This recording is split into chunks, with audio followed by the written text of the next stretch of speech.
నడిచినా కూర్చున్నా మోకాళ్ళ నొప్పులు వస్తున్నాయా? ప్రాణ పెయిన్ క్లినిక్ లో అధునాతన చికిత్సతో మోకాళ్ళ నొప్పులు తగ్గించుకోండి. హాయ్, వెల్కమ్ టు మనం టీవీ. నేను మీ కట్టా కార్తిక్. సీఎం రేవంత్ రెడ్డి గారు, మాజీ సీఎం కేసీఆర్ గారు ఒకటయ్యారా కాదు, కుమ్మక్కయ్యారా అనే పదం ఎందుకు వాడుతున్నానంటే, వాస్తవానికి మీ అందరికీ తెలుసు, ఎన్నికల కంటే ముందు కాళేశ్వరం ప్రాజెక్ట్ అవినీతి మీద అటు బీజేపీ వాళ్ళు ఇటు కాంగ్రెస్ వాళ్ళు ఎంత హడావుడి చేశారు. వాస్తవానికి బీజేపీ వాళ్ళు కేంద్రంలో గవర్నమెంట్లో ఉన్నారు. వాళ్ళు బండి సంజయ్ గారు చాలా ఆరోపణలు కాళేశ్వరం ప్రాజెక్టు మీద చేశారు. కిషన్ రెడ్డి గారు చేశారు, కేంద్ర మంత్రిగా ఉన్నారు. కానీ వాళ్ళు ఎప్పుడు ఏ కేసు కాళేశ్వరం ప్రాజెక్టు మీద పెట్టలేదు, ఏ ఎంక్వైరీ చేయలేదు. సరే, రేవంత్ రెడ్డి గారు అధికారంలోకి వచ్చిన తర్వాత ఎంక్వైరీ చేస్తారని తెలంగాణ ప్రజలు నమ్మారు. ఆయన సీఎంగా అయిన తర్వాత అసెంబ్లీ సాక్షిగా చెప్పారు, కాళేశ్వరం ప్రాజెక్టు మీద సిట్టింగ్ జడ్జితో విచారణ చేపిస్తారని చెప్పేసి. వాస్తవానికి బీజేపీలు సిబిఐతో విచారణ చేయించాలని డిమాండ్ చేస్తున్నా మాలాంటి వాళ్ళం చాలామంది చెప్పుకుంటూ వచ్చాం. సిబిఐ చాలా కేసుల్లో నిర్లక్ష్యం చేస్తూ ఉంది, పొలిటికల్కి ఇన్ఫ్లుయెన్స్ గురవుతూ ఉంది. కాబట్టి సిబిఐ కంటే సిట్టింగ్ జడ్జే బెటరు, సిట్టింగ్ జడ్జితో విచారణ చేయించాలి అని చెప్పేసి. మరి కాళేశ్వరం ప్రాజెక్టు మీద రేవంత్ రెడ్డి గారు సిట్టింగ్ జడ్జితో విచారణ చేపిస్తున్నారా లేదా ఒకసారి ఎంక్వైరీ చేస్తున్నప్పుడు వాస్తవానికి వాళ్ళ పేపర్లన్నింటిలో బ్యానర్ ఐటమ్ కాళేశ్వరంపై విజిలెన్స్ విచారణ, సిట్టింగ్ జడ్జి కోసం హైకోర్టుకి సీఎం రేవంత్ రెడ్డి గారు లేఖ ఎంత చూస్తున్నాం. కానీ జరుగుతుంది ఏంది? కాళేశ్వరం ప్రాజెక్టు మీద ఎంక్వైరీ జరగట్లేదు. గుర్తుపెట్టుకోండి, కేవలం మేడిగడ్డ ప్రాజెక్టు మీద మాత్రమే, మేడిగడ్డ బ్యారేజ్ మీద మాత్రమే ఎంక్వైరీ జరగబోతుంది సిట్టింగ్ జడ్జి చేత. మొత్తం కాళేశ్వరం ప్రాజెక్టు మీద ఎంక్వైరీ జరగట్లేదు, కేవలం మేడిగడ్డ బ్యారేజ్ మీదే ఎంక్వైరీ జరగబోతుంది సిట్టింగ్ జడ్జి చేత. దానికోసమే లెటర్ రాశారు సీఎం రేవంత్ రెడ్డి గారు హైకోర్టుకి, సిట్టింగ్ జడ్జి కావాలని చెప్పేసి. మనం రేవంత్ రెడ్డి గారిని అడుగుతున్నాం, అదేం సారు మీరు మొత్తం కాళేశ్వరం ప్రాజెక్టు మీద కదా ఎంక్వైరీ చేపిస్తానన్నది, మీరు ఎన్నికల ముందు మీరు చేసిన ఆరోపణలే కదా 1,00,000 కోట్ల రూపాయల అవినీతి జరిగిందనేది మీరు చేశారు, మీ నాయకుడు రాహుల్ గాంధీ గారు చేశారు. ఆ రోజు కేటీఆర్ గారు ఏం చెప్పారు దానికి కౌంటర్గా? 1,00,000 కోట్ల అవినీతి ఎక్కడిది, ఇది మొత్తం ప్రాజెక్ట్ కాస్తే 80,000 కోట్ల రూపాయలు అని చెప్పారు. కానీ మాలాంటి వాళ్ళ లెక్కలతో సహా చెప్పాము ఏంటంటే 97,000 కోట్ల రూపాయలు బ్యాంకు నుంచి కాళేశ్వరం కార్పొరేషన్ కింద తీసుకున్న లోనే ఉన్నప్పుడు ఈ 80,000 కోట్ల రూపాయల ప్రాజెక్టుని ఎట్ట చెప్తారు కేటీఆర్ గారు అని మేము అడిగాం. వాస్తవానికి యూనియన్ బ్యాంక్ ఆఫ్ ఇండియా నుంచి కానీ, కేంద్ర కార్పొరేషన్ల నుంచి కానీ, తర్వాత ఇండస్ట్రియల్ బ్యాంకు నుంచి కానీ, ఐడిబిఐ బ్యాంకు నుంచి కానీ దాదాపు 97,000 కోట్ల రూపాయలు అప్పు తీసుకున్నారు. కాళేశ్వరం కార్పొరేషన్ కింద 97,000 కోట్ల రూపాయలు అప్పు తీసుకున్నారు. బ్యాంకుల్లో మనలాంటి వాళ్ళు దాచుకునే డబ్బంతా బ్యాంకుల్లో ఇతరులకి లోన్లు ఇస్తూ ఉంటాయి. మనకి ఇంట్రెస్ట్ పే చేయడం కోసం ఇంట్రెస్ట్కి అవతల అప్పులు ఇస్తూ ఉంటాయి. వాళ్ళ నుంచి ఇంట్రెస్ట్ వసూలు చేసి మన డబ్బులు మనకి కావాల్సినప్పుడల్లా ఇస్తూ ఉంటాయి బ్యాంకులు. కానీ మన డబ్బు బ్యాంకులో దాచుకునే డబ్బు 97,000 కోట్ల రూపాయలు కాళేశ్వరం ప్రాజెక్టు కోసం అని చెప్పేసి తెలంగాణ గవర్నమెంట్ తీసుకొని మింగేసింది. మనం దాచుకున్న బ్యాంకులో దాచుకునే డబ్బు అది. బ్యాంకులకి కొత్తగా డబ్బులు పుట్టుకురావు కదా, మనం దాచుకునే డబ్బే బ్యాంకులు లోన్లు ఇస్తూ ఉంటాయి. అదంతా మన డబ్బు. ఆ రోజు కాళేశ్వరం ప్రాజెక్టు పేరుతో మింగేశారు. నేషనల్ డ్యామ్ సేఫ్టీ అథారిటీ ఏం చెప్పింది? ఈ కాళేశ్వరం ప్రాజెక్టు ఇప్పుడు కట్టిన పరిస్థితిలో అయితే పనికిరాని కూడా పనికిరాదు, మళ్ళా కూల్చి కట్టాల్సిందే, దీంట్లో సేఫ్టీ లెవెల్స్ లేవు అని చెప్పిందా లేదా రేవంత్ రెడ్డి గారు? ఈ విషయాన్ని మీరు కూడా చాలాసార్లు ఉచ్చరించారు. మరి అలాంటి కాళేశ్వరం ప్రాజెక్టు మీద ఎంక్వైరీ చేయాలి కదా. మీరు అధికారంలోకి వచ్చిన తర్వాత, మీరు ముఖ్యమంత్రి అయిన తర్వాత ఉత్తమ్ కుమార్ రెడ్డి గారు నీటిపారుదల శాఖ మంత్రిగా పెట్టిన మొట్టమొదటి రివ్యూలో అధికారులు చెప్పిన మాట ఏంటి? దీనికి 1,20,000 కోట్ల రూపాయల ఖర్చు అయింది సార్ అని చెప్పారు.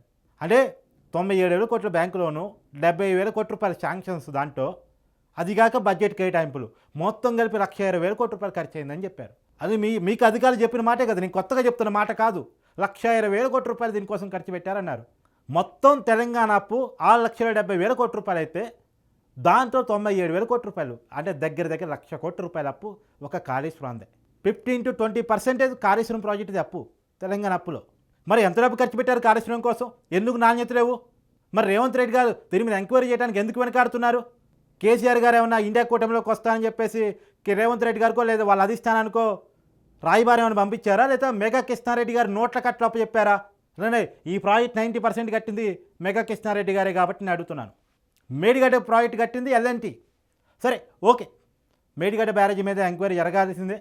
అది ఎందుకు కూలిందో, ఎందుకు కుంగిపోయిందో, ఎందుకు అక్కడ మోటార్లు మునిగాయో, ఎందుకు నాణ్యతా ప్రమాణాలు పాటించలేదో అంతా నీకు తేలాల్సింది, ఎవడూ కాదంటే.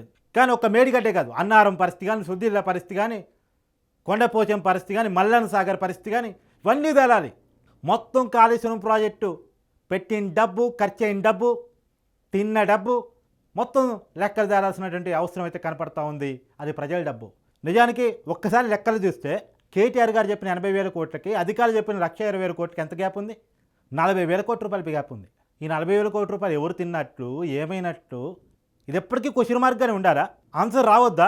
ఆన్సర్ రావాలంటే సిట్టింగ్ జడ్జితో విచారణ జరగాలి. మరి రేవంత్ రెడ్డి గారు ఎక్కడ లొంగుతున్నారు? ఏమన్నా బీఆర్ఎస్ని కేసులు పెట్టి ఇబ్బంది పెట్టి బీఆర్ఎస్ని క్లోజ్ చేస్తే బీజేపీ పెరిగిద్ది, అది పొలిటికల్గా మనకి ఇబ్బంది అని భయపడుతున్నారా? మీ రాజకీయ లెక్కలు, రాజకీయ లాభాలు అవన్నీ పక్కన పెట్టండి రేవంత్ రెడ్డి గారు. ప్రజల ప్రయోజనాలు ఒకటి ఉంటే మీరు సీఎం, కాంగ్రెస్ పార్టీ లీడర్ కాదు. ఇప్పుడు మీరు ప్రజలకు ప్రతినిధి. తెలంగాణ ప్రజలందరికీ ముఖ్యమంత్రి. కాంగ్రెస్ పార్టీ కార్యకర్తలకు మాత్రమే కాదు, కాంగ్రెస్ పార్టీ తరఫున ఓటేసిన వాళ్ళకి మాత్రమే కాదు. మీరు కాంగ్రెస్ పార్టీ లాభాలు కాదు చూడాల్సింది, తెలంగాణ ప్రజల ప్రయోజనాలు, తెలంగాణ ప్రజల డబ్బులు. అంటే ప్రతిపక్షంలో ఉన్నప్పుడేమో అవినీతి పోరాటం, అధికారంలోకి వస్తేనేమో రాజీ. ఇదెక్కడ కోలా? మీరు ఖచ్చితంగా కాళేశ్వరం ప్రాజెక్టు మీద పూర్తి విచారం జరుపుతారని చెప్పేసి నిన్నటిదాకా మేము భావించాం. కానీ మీరు నిన్న తీసుకున్న స్టెప్ మమ్మల్ని అందరినీ బాధించింది. ఇది కరెక్ట్ కాదు. రేవంత్ రెడ్డి గారు మాట మార్చితే కుదరదు.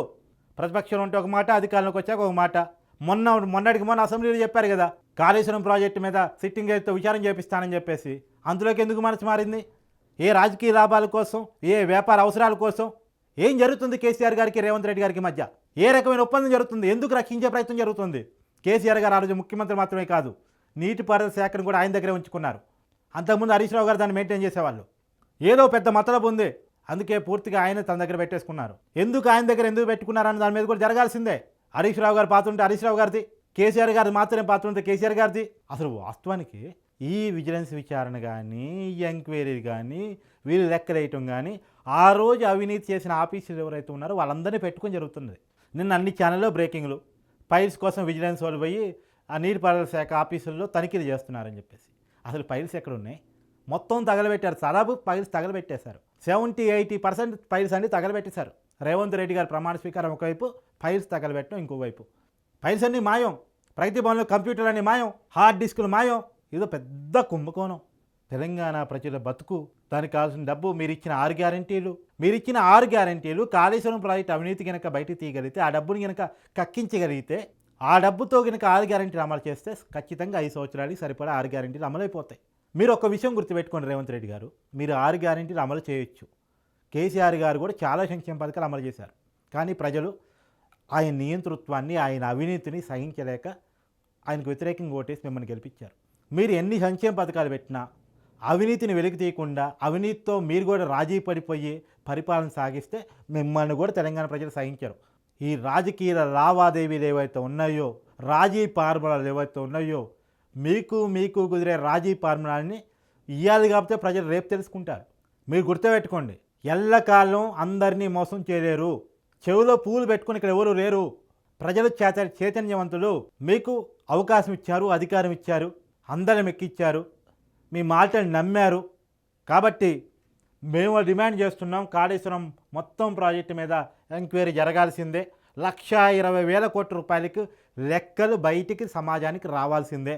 తెలంగాణ ప్రజలందరి ముందు 1,20,000 కోట్ల రూపాయల లెక్కలు మీరు బయట పెట్టండి, చెప్పండి. మీరేదైతే ఎన్నికల ముందు చేసినటువంటి ఆరోపణలు ఏవైతే ఉన్నాయో, 1,00,000 కోట్ల అవినీతి, అది బయట పెట్టి చూపించండి. ముఖ్యమంత్రిగా మిమ్మల్ని మేము కోరుకుంటున్నాం, డిమాండ్ చేస్తున్నాం. తెలంగాణ ప్రజల పక్షాన డిమాండ్ చేస్తున్నాం. కాళేశ్వరం ప్రాజెక్టు విషయంలో నిజాలేంటో మొత్తం తెలంగాణ ప్రజానికానికి, సమాజానికి తెలియాల్సినటువంటి అవసరం ఉంది. ఎందుకంటే ఇది పెద్ద గుదిబండగా మారిపోయినటువంటి పరిస్థితి ఉంది. దీనికి వడ్డీలు కట్టడానికే తెలంగాణలో ఇప్పుడున్న బడ్జెట్లో దాదాపు 10% బడ్జెట్ కేటాయించాల్సి వస్తుంది. కాబట్టి నేనేమంటున్నానంటే ఖచ్చితంగా నిజాలు ప్రజలకు తెలియాల్సినటువంటి అవసరం ఉంది అనేటువంటిది నేను డిమాండ్ చేస్తున్నాను. Thank you.